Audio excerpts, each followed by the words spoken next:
biarlah rumah ini dijual, yang penting aku sehat. Biarlah rumah ini perjuangan selama 20 tahun berpindah tangan jadi duit supaya biaya berobat ke Bukit Tinggi.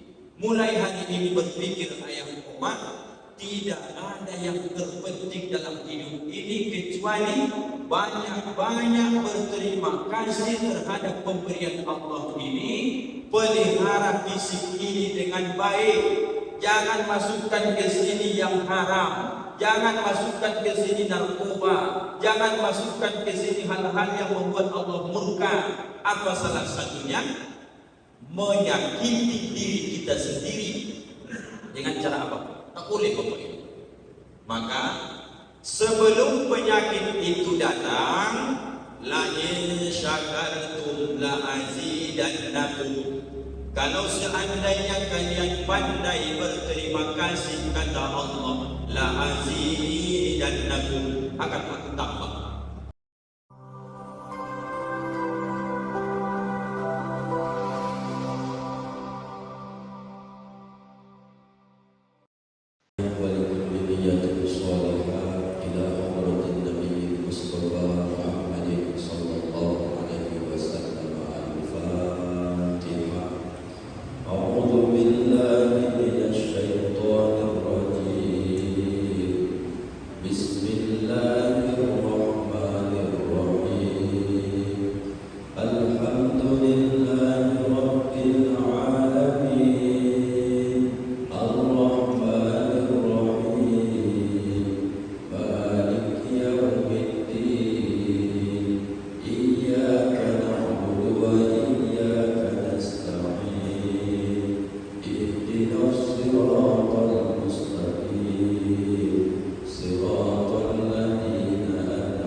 Bismillahirrahmanirrahim. Assalamualaikum warahmatullahi wabarakatuh.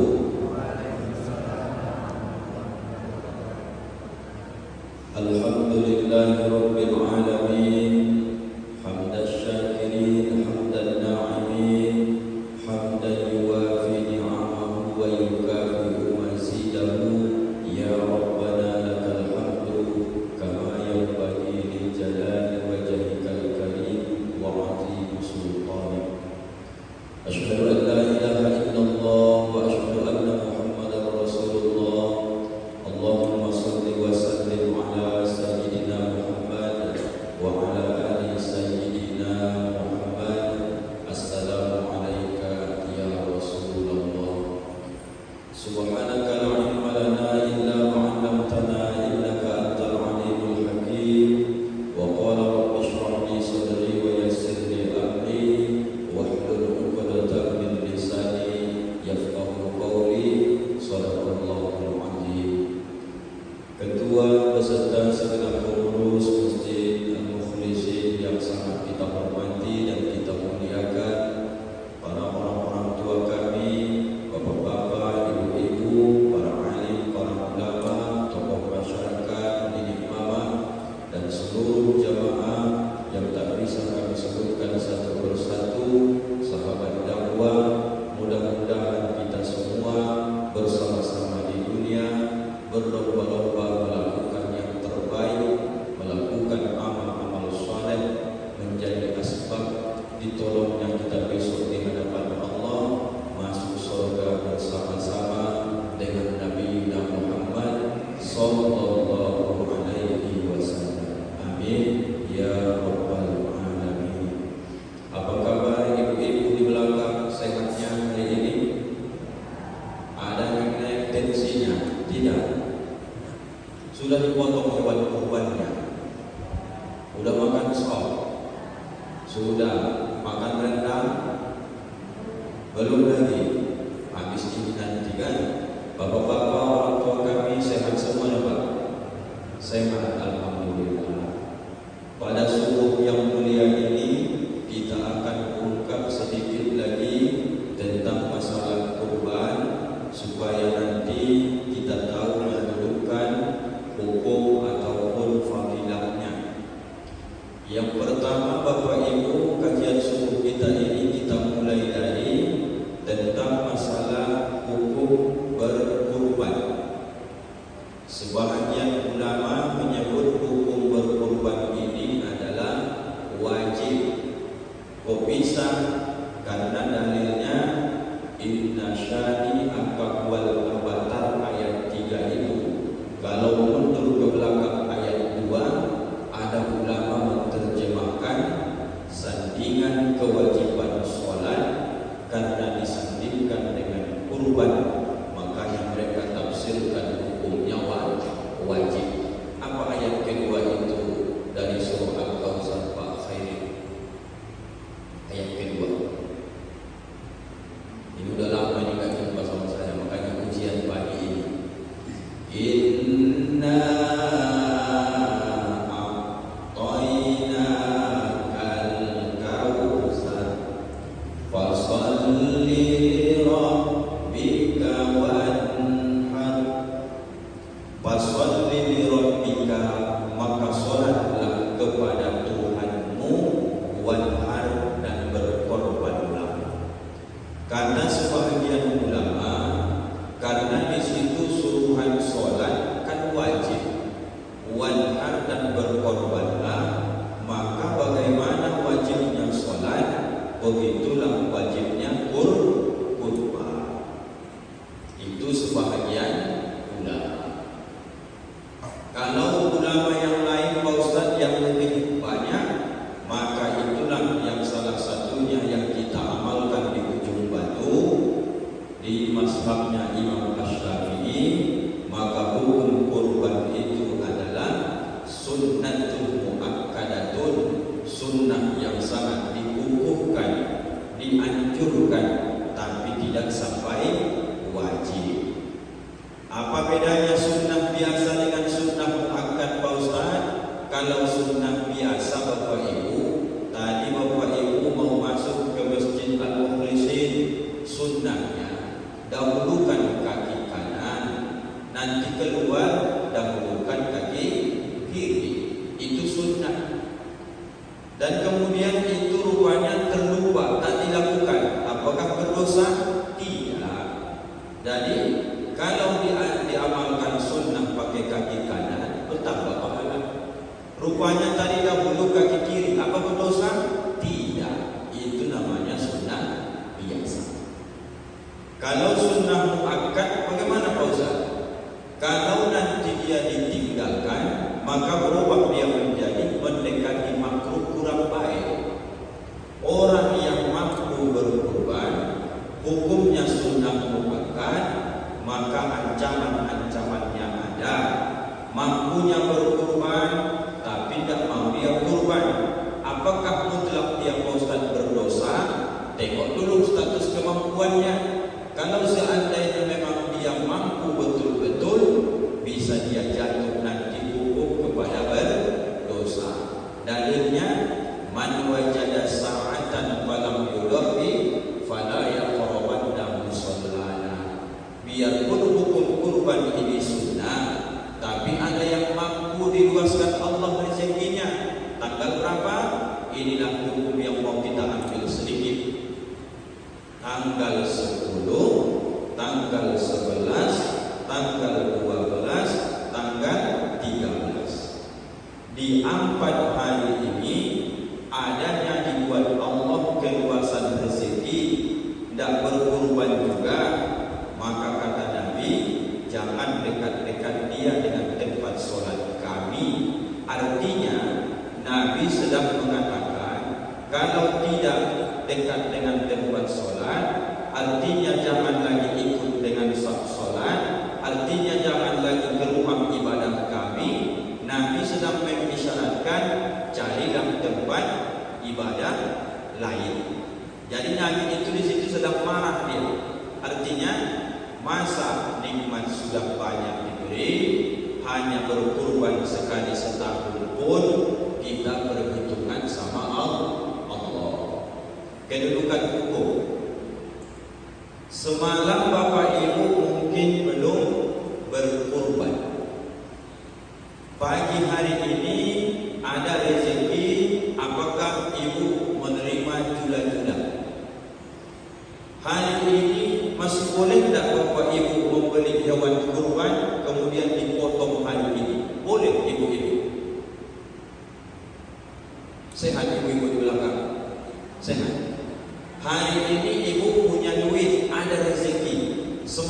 ibu belum berkurban. Boleh tak hari ini membeli hewan kurban, dipotong hari ini juga hewan kurban tersebut? Boleh atau tak boleh? Oh, boleh. Berkurban bapak hari ini boleh. Tanggal 12 besok Pak Ustaz ada rezeki beli hewan kurban, masih boleh? Masih boleh Bapak Ibu. Tanggal 13 Pak Ustaz masih ada duit di sisa lagi, mau kurban lagi, boleh Pak Ustaz? Boleh. Selama kita punya rezeki di 4 hari ini, dimulai dari keluar dari solat Idul Adha sampai nanti terbenam matahari pada tanggal 13 hari tasyrik di bulan Dzulhijjah. Kita hari Idul Adha-nya Kamis mayoritas. Sebagian saudara kita Rabu, kita mayoritasnya saja yang paling banyak Kamis. Itu Kamis, Jumat, Sabtu, Ahad. Ahad besok Bapak Ibu sampai terbenam matahari, situlah batasnya penyembelihan hewan kurban. Maka kenapa tadi orang tua kita Pak Imam di masjid lain, di mushola lain, asal habis dia sholat fardu, bahkan sholat jenazah atau sholat-sholat sunnah yang lain, apabila berada di 4 hari ini 10 sampai 13, maka sunnah hukumnya mengumandangkan takbir sampai tanggal 13 besok pada hari Ahad habisnya sholat asar. Jadi jangan heran Bapak Ibu nanti ada yang meninggal besok atau hari ini habis sholat jenazah, biasanya Al-Fatihah. Selama di 4 hari ini sholat jenazah pun Bapak Ibu habis nanti Assalamualaikum warahmatullah, Assalamualaikum warahmatullah. Tak Fatihah dibaca. Apa dibaca? Allahu Akbar, Allahu Akbar. Takbir. Apa sebab? Karena itulah yang disebut dengan takbir muqayyad, takbir yang mengikat, karena disebabkan dia di tanggal 10 sampai 13 setiap amal di situ, terutama kita habis sholat fardu disunnahkan membaca takbir. Kalau Idul Fitri mulai dari terhitung saja dari terbenam matahari 30 Ramadan sampai berakhir nanti tenggelamnya matahari. Maka Idul Fitri itu sebenarnya hari raya kecil, Idul Adha hari raya besar. Nih. Lalu Pak Ustaz, setelah kami tahu bahwa hukum kurban ini sunnah muakkad, dikerjakan pun dapat pahala banyak, ditinggalkan pun sebenarnya tak berdosa, tapi jatuhnya nanti dekat kepada makruh. Apa makruh itu Pak Ustaz? Sangat dibenci, sangat tidak disukai. Seandainya Bapak Ibu ada yang hobi makan bedil, hobi makan jengkol, hobi makan bawang putih, bawang merah mentah, apakah ketika itu dimakan langsung berdosa? Tidak. Dan apakah setiap keadaan dapat pahala kalau tak makan jengkol, bedil, bawang putih, bawang merah? Tidak juga. Contoh, ini Bapak Ibu hukum makan bawang putih, bawang merah, jengkol, bedil kan makruh. Dimakan tak berdosa, tak dimakan dapat pahala. Lalu di depan saya ini ada semur jengkol. Karena saya ingat hukumnya itu makruh, maka saya tak makan. Maka detik itu saya sedang meninggalkan yang makruh, maka saya mendapat pahala. Kapan saatnya? Karena semur jengkolnya ada. Adapun jengkol tak ada, bedil tak ada, bawang putih, bawang merah tak ada, apakah saya juga termasuk yang meninggalkan perkara yang makruh? Jawabnya tidak. Orang barangnya tak ada, apa yang mau dimakan? Itu pengertian dari makruh itu. Lalu Pak Ustaz, kalau orang yang juga berkurban ini hukumnya sunnah muakkadah dianjurkan, tetap dia juga tak mau, maka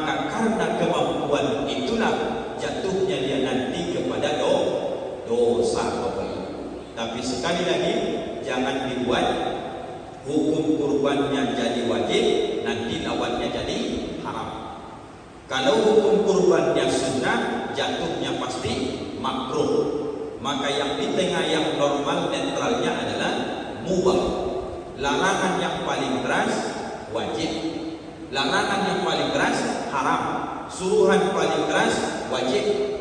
Agak ringan sedikit suruhnya sunnah, agak ringan sedikit larangannya makruh. Tidak terlalu kuat, tak terlalu rendah, maka disebut mubah. Itulah hukum Islam itu, wajib, sunnah, haram, makruh, mubah. Jadi Bapak Ibu yang dimuliakan Allah, terkait apapun pemahaman Bapak Ibu mau milih wajib atau sunnah muakkad kurban ini, maka kita tengok sekuat apa dijelaskan dalam hadis-hadis Nabi tentang keutamaan orang yang berkurban ini.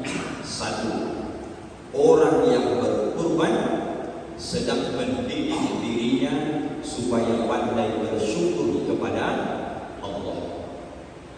Ibu bapa, tengok Ustaz, kalau seandainya kita hari ini sedang membaca Inna a'tainakal kautsar, sesungguhnya kami telah memberikan kamu nikmat yang banyak, kata Allah. Lalu kalau Ustaz tanya sama ibu, sebanyak apa nikmat pemberian Allah di Bapak Ibu? Bukan kita menjawab, Allah sendiri yang menjawab dalam Quran. Wa in ta'uddu nikmatallahi la tuhsuha. Seandainya kamu ingin menghitung nikmatku, kata Allah, la, tidak, tuhsuha, mampu kalian menghitungnya. Contoh, ibu tengok usaha putih. Saya umpamanya sedang butuh duit 1 miliar.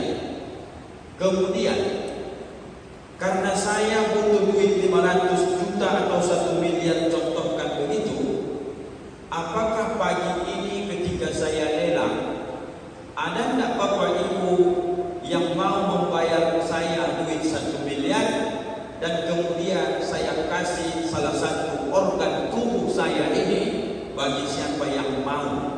Apakah menurut Bapak Ibu ada orang melelang satu bola matanya 500 juta, 1 miliar?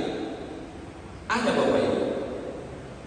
Pamannya saya tegak, Bapak Ibu, ini mata sebelah kanan ini masih normal, masih bagus penglihatannya. Bapak Ibu yang sudah mulai rabun, kemudian sudah divonis oleh dokter minus sekian-sekian, Bapak sudah mulai tak bisa melihat, duit Bapak banyak. Sama saya duit Bapak 1 miliar, sama Bapak nanti gantinya bola mata saya sebelah. Pertanyaannya, apakah Bapak yang punya duit 1 miliar merasa sulit, atau saya yang merasa sulit memberikan bola mata saya?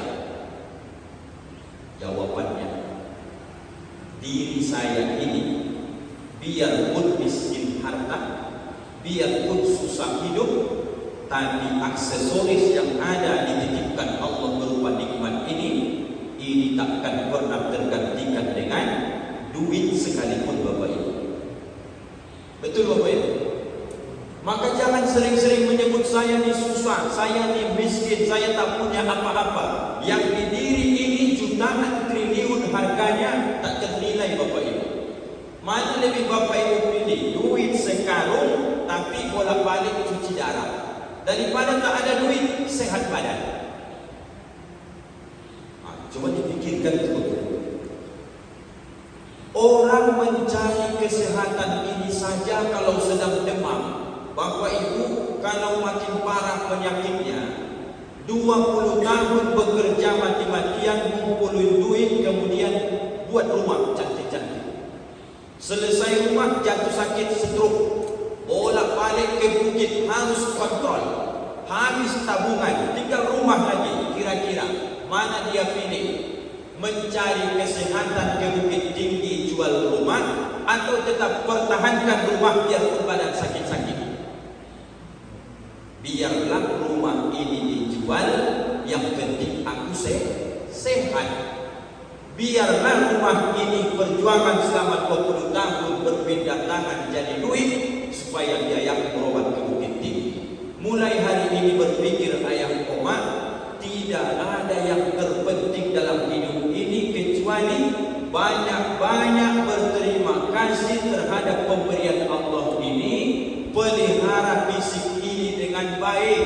Jangan masukkan ke sini yang haram. Jangan masukkan ke sini narkoba.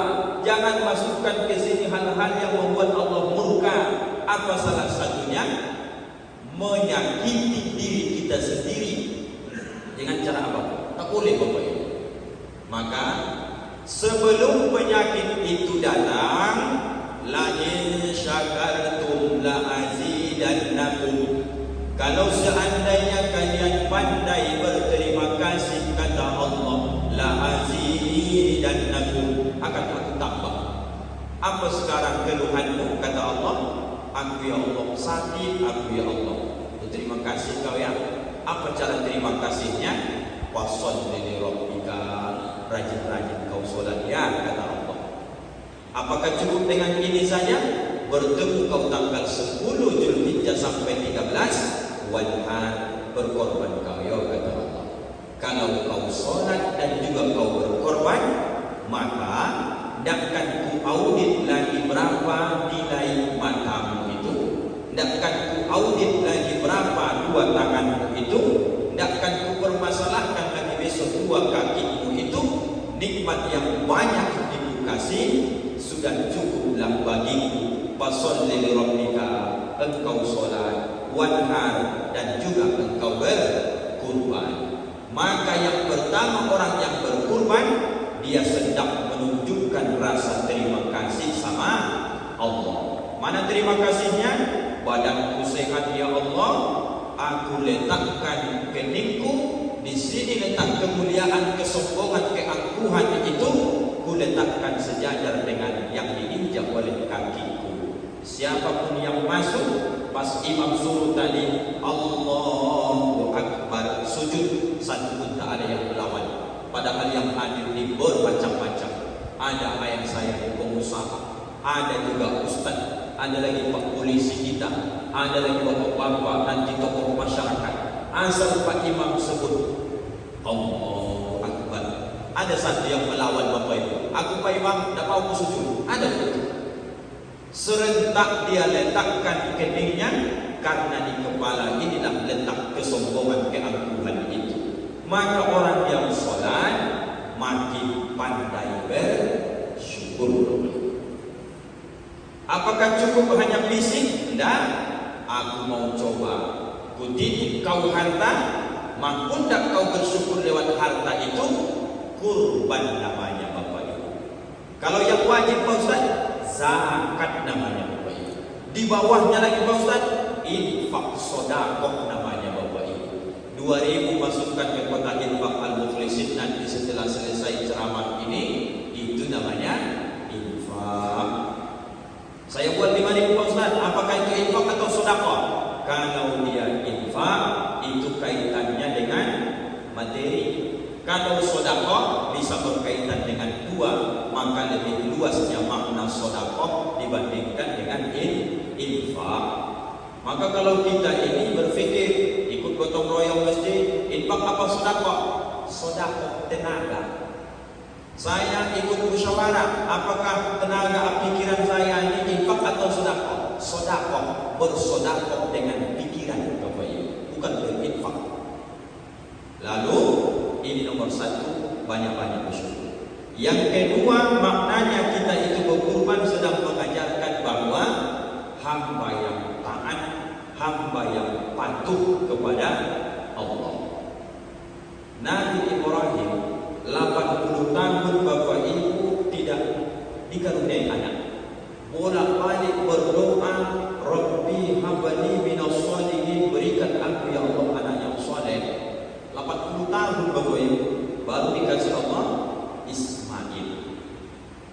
Kurang lebih 9 tahun kalau dilihat tafsir Qur'annya, falamma balagha ba'dus sa'ya, manakala sudah bisa Ismail ini bermain membantu ayahnya, umurnya kurang lebihnya 99 tahun lah kira-kira. Apa kata Allah? Diwahyukan lewat mimpi, Ibrahim bercerita secara singkat ke Ismail, inni asbahka, Ismail anakku, ayah dalam mimpi melihat menyembelih engkau. Fanzur maza tara. Coba kau pikir-pikir dulu wahai anakku. Tanpa ada bimbang, Ismail mengatakan bahwa ya abatif an ma tu'mar. Wahai ayahku, lakukanlah apa yang disuruh Allah. Satajiduni insyaallah minas sabirin. Semoga nanti engkau dapati aku orang-orang yang sabar. Maknanya adalah ketaatan ini Bapak Ibu, tengok, bawa ke dalam diri kita. Allah tahu harta Nabi Ibrahim banyak. Pernahnya Ibrahim menyembelih 100 ekor unta, 100 ekor lembu, 100 ekor kambing, hartanya banyak. Sehingga Ibrahim berkata, harta ini milik Allah. Tidak ada ini kecuali untuk kembali sama Allah. Artinya Ibrahim kalau mengenai harta sudah lulus sudah. Tapi ketika Ismail lahir, Allah mulai nampak. Ininya yang paling kau cintai. Dan ini juga yang akan kuminta. Kira-kira begitu pendekatan pahamnya Bapak Ibu. Lalu karena Allah nampak Ibrahim paling cinta kepada Ismail, maka Ismail yang dia minta untuk dikorbankan. Lulus tak kira-kira Ibrahim ini? Karena Ibrahim Khalilullah, disebut Khalilullah, dia sangat mendahulukan kepentingan Allah dibanding kepentingan dirinya. Kita tidak mampu nih Bapak Ibu. Tapi mendekati ke sana harus kita lakukan. Maksudnya Ustaz gini, Ibrahim karena dia Khalilullah, diuji dengan harta lulus, diuji dengan anak pun lulus, diuji dengan lama tak punya keturunan lulus. Lalu hari ini kita sedang diuji oleh Allah dengan sesuai keimanan kita masing-masing Bapak Ibu. Ada Bapak Ibu jamaah Masjid Al-Mukhlisin tadi malam mimpi dia menyembelih anaknya? Tak ada. Ada ibu-ibu mimpi menyembelih suaminya? Kalau seandainya ibu mimpi menyembelih suami pun ibu katakan pagi ini akan mau dia, ya kan Ibu? Bang, tadi malam aku mimpi macam mimpi Nabi Ibrahim itu. Macam mana? Aku mimpi ku tengok ku sembelih abang. Udah berapa malam? Malam ni tadi bang. Sebelum ada mimpi tadi malam, aku 3 hari yang malam juga mimpi menyembelih adik. Aku di luar lagi kan? Apa maknanya? Manusia ini akan diuji sesuai kadar kemampuannya. Ingat Bapak Ibu, puncaknya nanti Ustaz jelaskan sama Bapak Ibu. La yukallifullahu nafsan illa wus'aha laha ma kasabat wa 'alaiha maktasabat. Tidak akan Allah timpakan ke suatu orang sesuai dengan batas kemampuannya. Artinya, bapak sekarang, ibu sekarang, ustaz sekarang, kita sedang bertaruh melawan ujian harta yang dititip Allah, lulus atau tidak. Sekarang kita tak diminta Allah anak untuk kita korbankan. Tak diminta Allah istri harus dikorbankan. Tidak diminta Allah pula harta itu semua harus dikorbankan. Yang diminta Allah hanya sebahagian harta yang sudah mulai bersarang dalam hatimu kecintaannya. Bagaimana caranya? Lan tanalul birra hatta tunfiqu mimma tuhibbun. Tidak akan sampai kalian kata Allah dalam Al-Quran kepada kebaikan yang sesungguhnya hatta tunfiqu, sehingga kalian mampu menginfakkan mimma tuhibbun, apa yang kalian cintai. Kalau sudah mulai cinta ke harta itu Bapak Ibu, rajin-rajinlah dulu berinfak bersedekah. Kalau sudah mulai muncul sifat bakhil, pelit, susah berbagi sama orang, maka sekali-sekali belikan nasi bungkus ampera dulu, antarkan ke panti asuhan, makan bersama di sana. Apa sebab? Itu yang dapat melembutkan hatimu supaya lulus uji kau besok tentang masalah harta.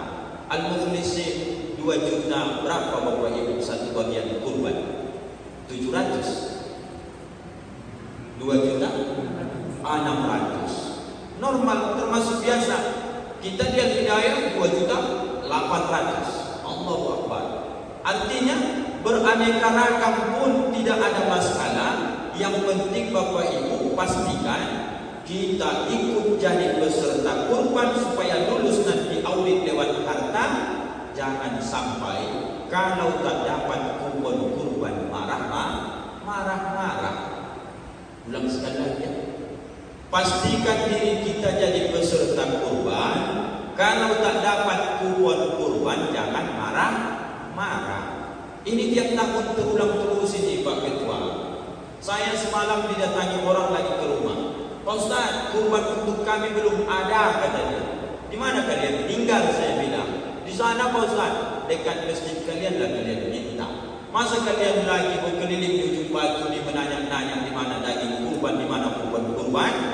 Seandainya saya lanjutkan pertanyaan sekali lagi, apakah apa atau ikut kurban? Mungkin dia akan jawab, benar Pak Ustaz, mungkin tahun besok lah. Mental seperti ini harus dirubah. Biarlah tak usah dapat kupon kurban, yang penting pastikan diri awak ikut jadi peserta kurban. Berapa kali makan daging yang enak Bapak Ibu? Sekali saja. Semalam sore Bapak sop, pagi ini makan sop balik, udah kurang nikmat. Besok makan sop, makan rendang lagi, kurang nikmat. Tapi pahalanya orang yang berkurban itu luar biasa Bapak Ibu. Terakhir, begitu besok dipotong hewan kurban atau semalam sudah dipotong, apakah leher hewan kurban itu begitu digorok lehernya darahnya menetes atau muncrat menembak Bapak Ibu? Saya Bapak Ibu semalam saya potong, tidak ada hewan kurban ini pas saya potong lehernya yang langsung darahnya pelan menetes ke tanah. Yang ada bahkan satu semalam di seluruhnya muka saya. Kurang kuat panitia megangnya, saya gorok lehernya, nembak dia, pusing Pak. Masa baju dengan darah. Tapi saya senang, saya bahagia. Apa Bapak Ibu? Ada hadis Nabi yang menyebutkan, sebegitu kencangnya Bapak Ibu darah hewan kurban itu menembak darahnya menuju ke tanah, ke bumi, itu tidak lebih cepat dibandingkan keampunan Allah kepada orang yang berkurban. Sekali lagi, begitu kencangnya darah itu muncrat ketika digorok leher sapi, kambing atau lembu atau kerbau, unta tadi, tidak lebih cepat lagi darah itu menyentuh tanah sebelum ampunan Allah itu datang kepada orang yang berkurban. Yang belum berkurban semalam, sempatkan berkurbanlah hari ini kalau ada duit. Besok ada, berkurban lagi. Besoknya hari Ahad ada, berkurban lagi. Apa sebab? Jangankan Bapak Ibu yang berceramah ini pun, kalau sampai tak kurban tahun ini, meninggal saya tahun ini, maka satu penyesalan saya, sedang dibuka Allah tawaran. Ada yang bisa mengampunkan dosa, tidak lewat rukuk sujud, tidak menahan makan minum, tidak berangkat ke Makkah, tidak pergi dia umrah, tidak kemana-mana dia, di kampungnya saja. Cukup keluarkan duitmu 2.600.000, kemudian ikhlaskan niatmu, maka kau cukup menonton saja. Panitia yang menggorok leher hewan kurban tadi, darah yang menembak tadi dari lehernya, maka itu mengampunkan dosa. Kalau Bapak Ibu belum ikut kurban demi Allah, mampunya, inilah salah satu penyesalan kita besok di hadapan Allah. Solat subuh ini, jangankan Bapak Ibu, saya pun tidak yakin dengan penuh, tapi hanya berharap semoga Allah terima. Tapi rasa-rasanya Bapak Ibu, tipis rasanya Allah terima solat subuh saya pagi ini. Bapak juga begitu Bapak Ibu. Tapi berbaik sangka wajib, ada tawaran yang lebih hebat. Mana tahu ya Allah, solat subuhku ini cacat. Mungkin solat zuhurku semalam cacat, puasa sunnahku cacat, infak sedekahku ada rianya, berangkat umroh pengen dipuji dan segala macam. Tapi ku ikhlaskan kurbanku tahun ini. Kau janjikan dalam hadis Nabimu bahwa darahnya sebelum menyentuh tanah sudah diampunkan dosa-dosa kita Bapak Ibu. Kalau juga Bapak Ibu tidak tertarik dengan tawaran ini, kami pun sebagai ustaz tidak pandai lagi menyampaikan apa keutamaan yang paling hebat dari hewan kurban ini. 3 perkara inilah Bapak Ibu memupuk rasa syukur kita kepada Allah, dan juga bentuk ketaatan kita kepada Allah. Dan yang ketiga, belajar untuk mengambil momen supaya kita mendapat ampunan dari Allah Subhanahu wa taala. Terima kasih Bapak Ibu. Sebenarnya tadi pasnya mati lampu selesai ceramah nih. Cuman itu tadi karena dipending sikit tadi makanya mati lampu. Mudah-mudahan bermanfaat Bapak Ibu. Mohon maaf, mohon izin dunia akhirat bisa Ustaz dimaafkan Bapak Ibu. Alhamdulillahirabbil alamin. Kita tutup dengan doa kafaratul majlis. Subhanakallahumma wa bihamdika asyhadu an la ilaha illa anta astaghfiruka wa atubu ilaik. Assalamualaikum warahmatullahi wabarakatuh.